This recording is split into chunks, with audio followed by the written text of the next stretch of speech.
Friday night again. We're back in the manor. No ordinary home. Welcome back. We're going to be talking how we made this big decision to leave the rat race behind and start again with nothing.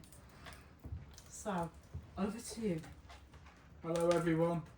Dog's going crazy tonight, chasing mice and other things, so I apologise if there's background noise.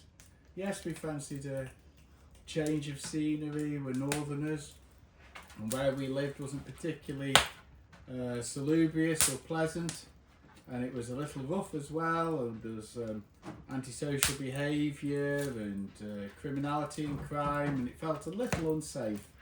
And we wanted to come to somewhere that was out the way and somewhere that was safe and secure.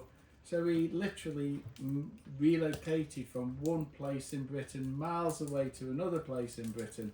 But obviously that means leaving everything behind, your jobs, and also nothing in life is easy. So it's compromises.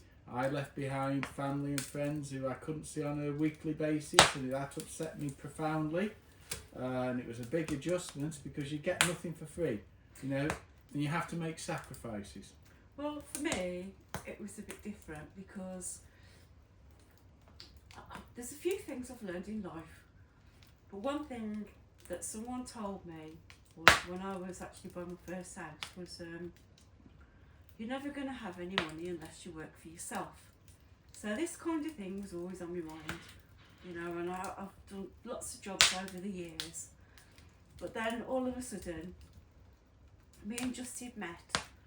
And I think the one thing crucial to having a great big change in life is meeting the right person who can be a team with you and take that forward. So that was the first step. But then, like he says, we were just fed up with our situation, really. Working hard, minimal holidays, just, you know, same old stuff. Coming home from work, watching the telly.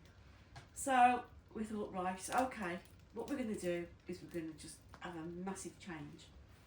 So the first thing we needed to do was make sure we knew we was going to give our jobs up, but make sure that we got enough money to last 18 months, because realistically, after researching, that's how long it takes to have money coming in from a business.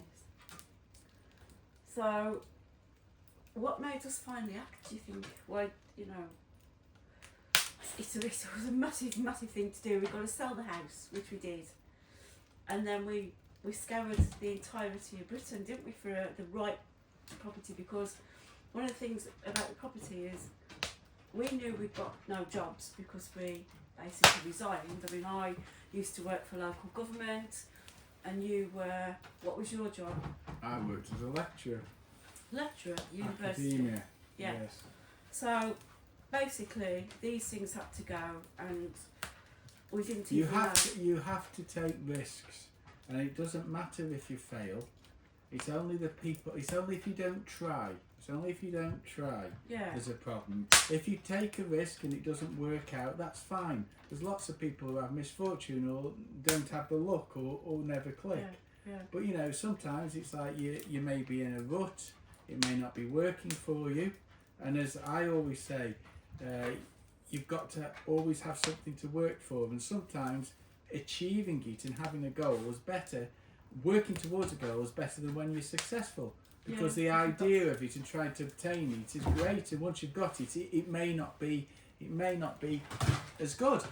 But yeah, it's I would say we were in a place where we weren't particularly happy. There was a lot going on, and we wanted to change our life.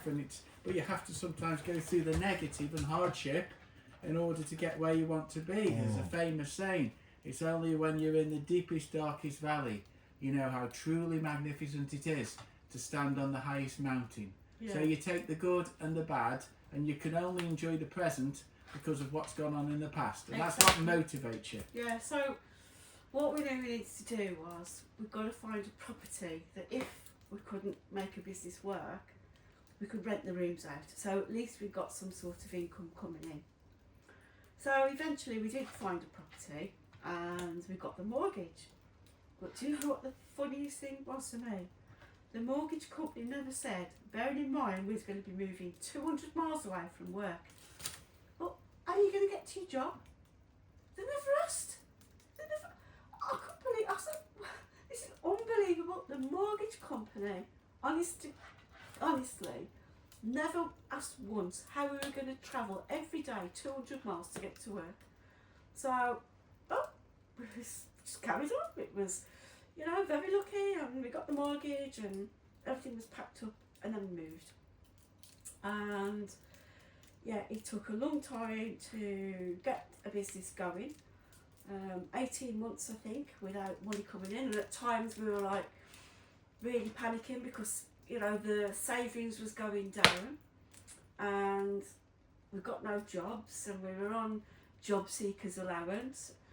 But eventually we started getting orders, so this started turning things upwards for us. It really did. But anyway, that's a little bit about how we come to change our life, and yeah, we can talk more about this in another week. So things can change, life can change. It's just you've got to motivate yourself. So anyway, we'll see you soon. Okay, bye bye.